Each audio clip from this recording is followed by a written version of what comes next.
Olá pessoal, muito bom dia, que Deus abençoe a sua vida. Mais este domingo estamos juntos para aprendermos um pouco, dando continuidade à nossa série de estudos, a revista Palavra e Vida, Esperança em Tempo de Quarentena. Hoje chegamos à lição de número 4, Engajamento Solidário, compromisso com o próximo.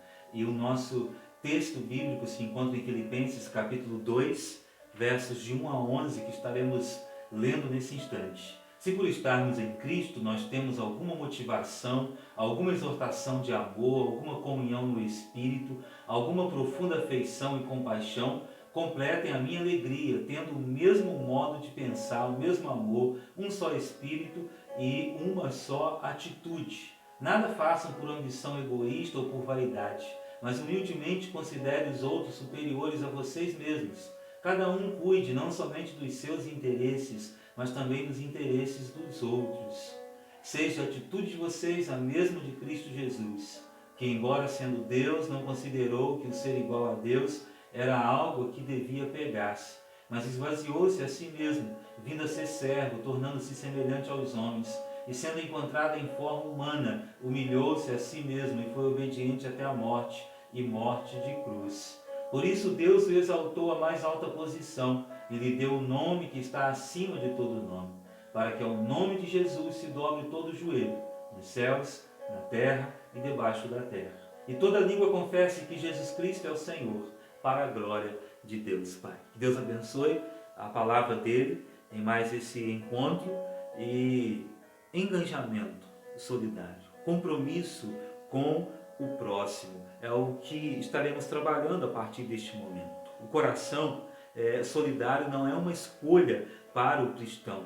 É inerente à verdade, à fé em Jesus Cristo. Uma vez alicerçados em Jesus, em sua pessoa, em seus atos, percebemos que nessa fé não há espaço para negligência, para indiferença, para impiedade.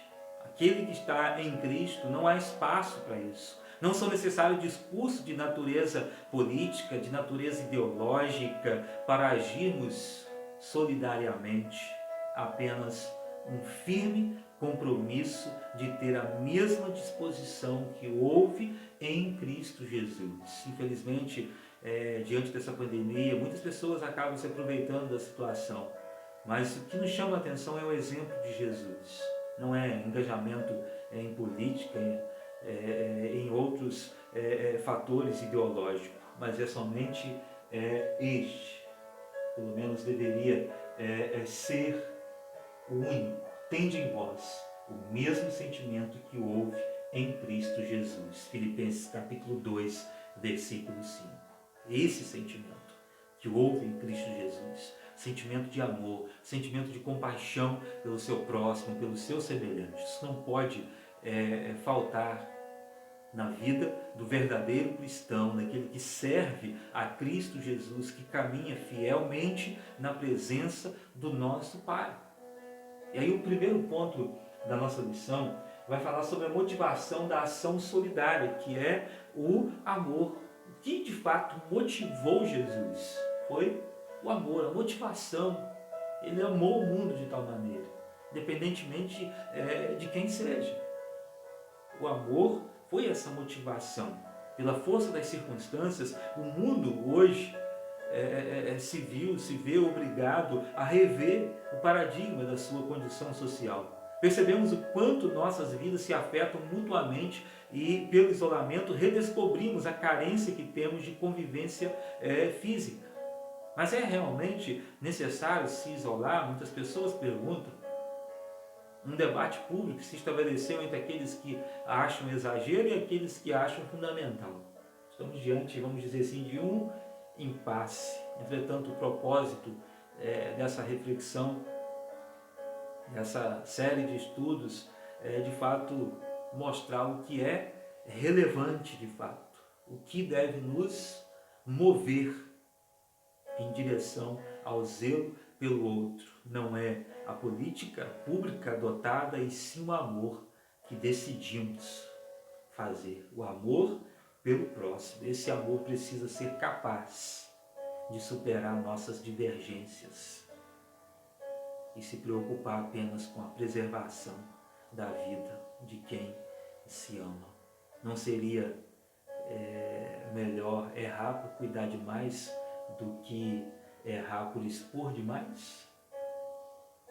Algo para a gente pensar. Por amor a esta humanidade caída, Jesus esvaziou-se a si mesmo.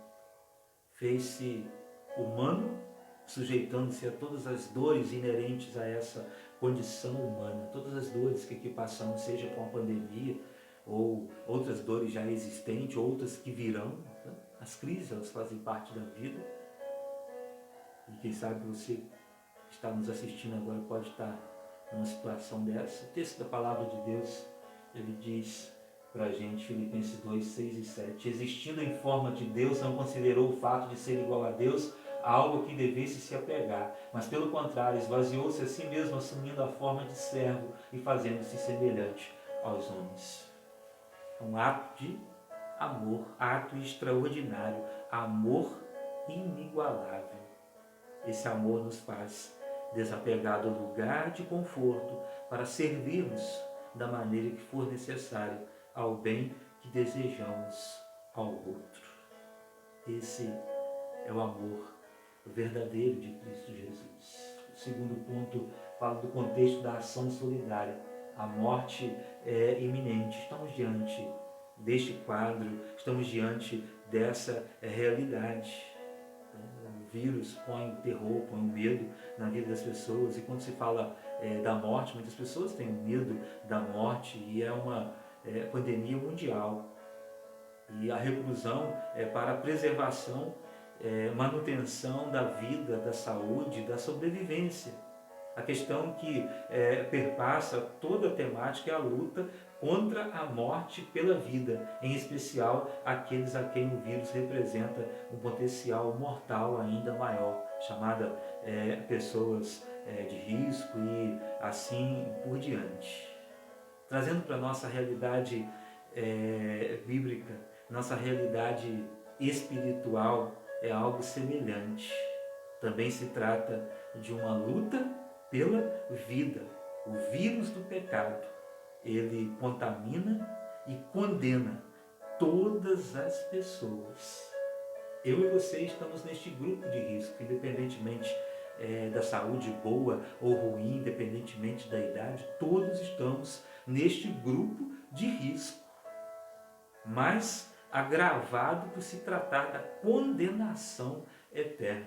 O salmista, ele, em um de seus salmos, ele fala algo extraordinário. Ele diz: que homem pode viver e não ver a morte, ou livrar-se do poder da sepultura? Ele faz essa pergunta. Não existe quem possa estar diante disso. Então é algo que a gente pode chamar até de dramático. Mas esse algo dramático que o salmista ele prefigura aqui se tornou algo exultante, algo de glória. Paulo vai falar em 1 Coríntios 15, 55. Ele vai perguntar: onde está, ó morte, a tua vitória? Onde está, ó morte, o teu aguilhão? Porque nós vemos que é algo que a gente pode chamar de uma reviravolta radical que acontece.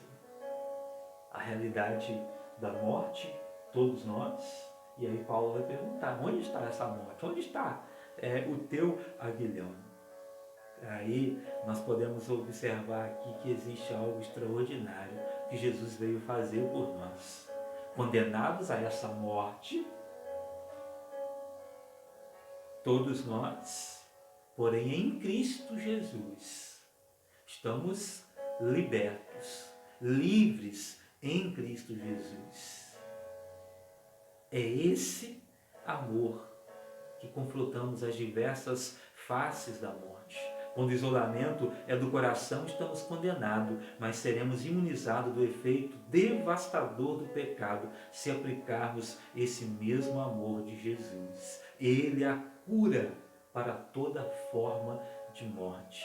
Jesus é a cura para toda forma de morte. O terceiro ponto fala dessa ação solidária como um autossacrifício. Autossacrifício, que nos leva a fazer a seguinte pergunta: o que estamos dispostos a dar por aquilo que acreditamos? No texto bíblico, no episódio chamado da viúva pobre, de Lucas 21, de 1 ao 4, a palavra de Deus diz: Jesus observava os ricos que colocavam suas contribuições no cofre de ofertas. E viu também uma pobre viúva colocar ali 2 moedas pequenas e disse: em verdade vos digo que esta viúva pobre contribuiu mais do que todos, pois todos aqueles deram do que lhes sobrava, mas ela, da sua pobreza, deu tudo o que tinha para o seu sustento. Jesus está atento ao coração, à vida de fato da pessoa, porque Ele é aquele que nos conhece por dentro, Ele nos sonda por dentro. Às vezes nós vemos uma aparência, no caso aqui dos homens que estavam ricos ali, contribuindo, eles estavam contribuindo, mostrando a sua simples aparência. Mas a viúva vai humildemente e coloca ali aquelas moedinhas, tudo que ela tinha, sem impressionar ninguém, sem aparecer. Então, através desse episódio, Jesus nos ensina que um universo, a efetividade não está relacionada ao quantitativo, e sim ao qualitativo. Não a quantidade, mas a qualidade de vida que estamos vivendo, a qualidade que estamos servindo ao nosso próximo, ao nosso semelhante, a qualidade que estamos servindo ao nosso Deus. Então daí a pergunta: o que estamos dispostos a dar por aquilo que acreditamos? Quanto estamos dispostos a dar? E sim, o quanto estamos dispostos a dar. Parou para pensar nessa realidade? Quando pensamos hoje nessa pandemia, certamente alguns já se perguntaram: será suficiente para preservar as pessoas próximas, higienizar com mais frequência minhas mãos? Usar máscaras em todo lugar público, cumprimentar as pessoas de longe, evitar ao máximo sair de casa?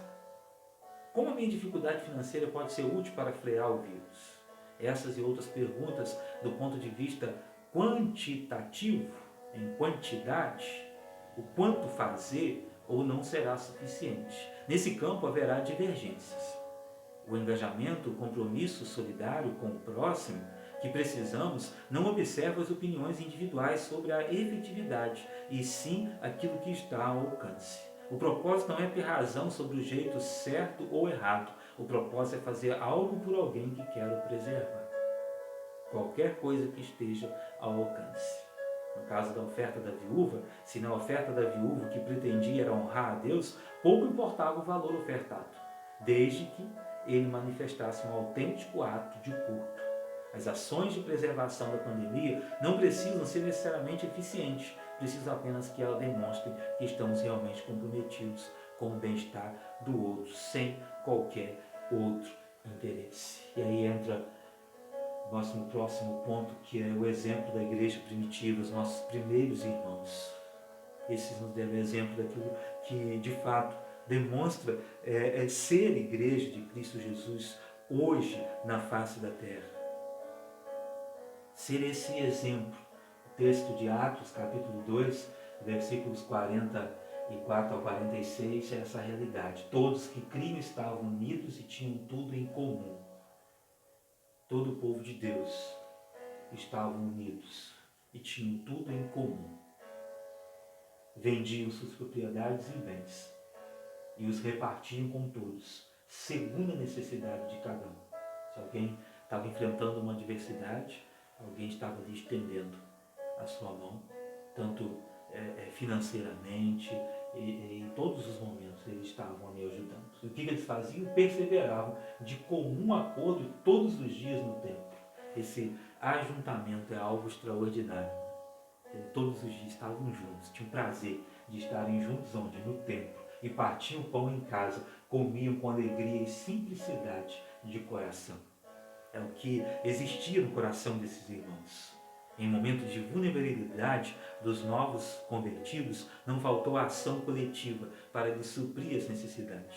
A igreja solidária dava seus primeiros passos de afirmação como uma verdade perpétua que guiaria os homens em direção a Deus. Esse comportamento da igreja reproduz fielmente a ação de Jesus, que se fez como um de nós, em nosso meio, agir pela revelação de todos, cuidou de toda sorte de mazela com a mesma predisposição, sem medir esforços. Como Jesus precisa e deve ser a nossa atitude verdadeira hoje, como Jesus. É algo necessário para cada um de nós. E a nossa conclusão, alguns tópicos para a gente estar pensando e agindo diante do que acabamos de analisar da palavra de Deus. Número 1. O amor é a força afetiva que justifica e impulsiona qualquer agir solidário. Não está nas ideias e nem nas ideologias, está no coração. Segundo, a luta comum a todos nós é pela preservação da vida contra qualquer expressão de morte. Isso deve partir de todo cidadão. Num mundo onde falta o amor, tem reinado o ódio, é algo para analisarmos seriamente. Terceiro, o fazer solidário ocupa-se em entregar o que estiver ao alcance, mesmo que não pareça ser suficiente, porque quantidade não garante qualidade. Quarto, a igreja deve ser o centro da solidariedade entre os seus e em favor dos que ainda padecem sem salvação, sem esperança, sem Jesus. A igreja de Cristo hoje é relevante nessa sociedade.